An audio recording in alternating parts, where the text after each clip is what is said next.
All right, so here it is, Ryan Orr from Ticor Title, and I'm at CKB Vienna with yesterday's guest speaker, Aruna Rodrigo from CKB Vienna. Hey guys, good seeing you guys again. So yesterday was kind of a cool class. We had a great turnout yesterday. The feedback I thought was pretty good. Yeah, the questions were amazing. A lot of people had really intuitive questions. They were engaged. All right, so in your opinion, for a realtor, what do you think are the top 3 things when it comes to bankruptcy that they should look for? The number one thing is you got to figure out what chapter they filed, figure out if they're represented by an attorney. Number 3, you got to get your title folks together and figure out if these titles are clear so you can get us on board and so you can help your clients. That's the bottom line. Does bankruptcy necessarily mean that the deal is dead? No, we kind of touched upon this. Last year we did a little bit more, but in fact, just even a chapter 7 or 13, it's definitely not a deal killer. In fact, professionals like you guys can really step in, talk to the chapter 7 trustee, talk to the chapter 13 trustee, call the court, see how you can get appointed as the realtor to sell it on behalf of the trustee. So this could be a huge opportunity. So don't be shy. So let me re-ask that then, I guess. So are you saying that there's an opportunity that bankruptcy could be a niche for some realtors if they wanted to go after that? Absolutely. Just chapter 7 bankruptcies and 13s. They're nothing to shy away from. In fact, I think there's probably a lot of money to be made in that because people are afraid of it. So we're always told about there's riches in the niches as to what's going on it, and so this could be a good opportunity as well. Right, absolutely. I would definitely say it's a niche.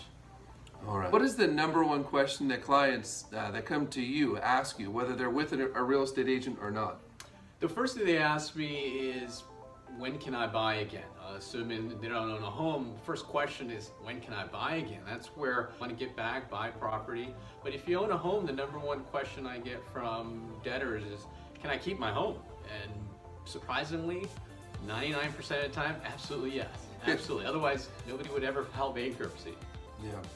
Any questions yesterday that may have stood out? The questions that really stood out were the motion to avoid liens and the time frame. I was driving home thinking about all these great questions and things were popping in my head. For example, we're talking about how you need to be proactive even before you list that sale. Figure out if that title's clean, come in, because trust me, as a lawyer, when you wait, you procrastinate, you don't get the right people on board, it's going to cost you. I'm going to have to charge you a little bit more. So we want to make sure everybody saves money. You guys get your clients together, get all the documents, so you can get them to me so I can help them save money as well. So, just kind of putting it out there, we had a great class yesterday. We talked all about bankruptcy. We talked about what, chapter 7? 13. Yeah. We talked a little bit about automatic stays, right? Right.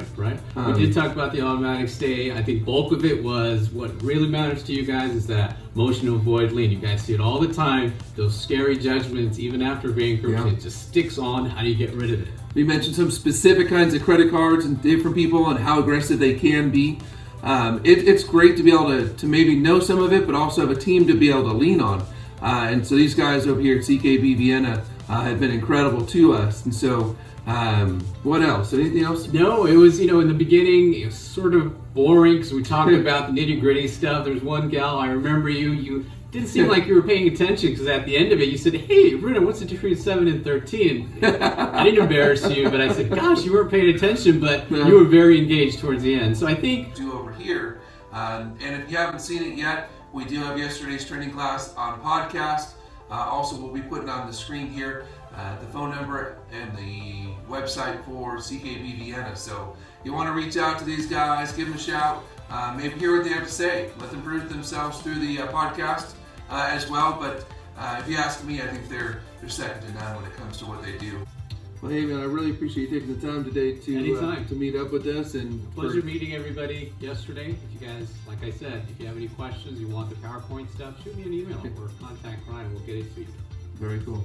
All right, guys, thanks for watching today. We'll see you real soon.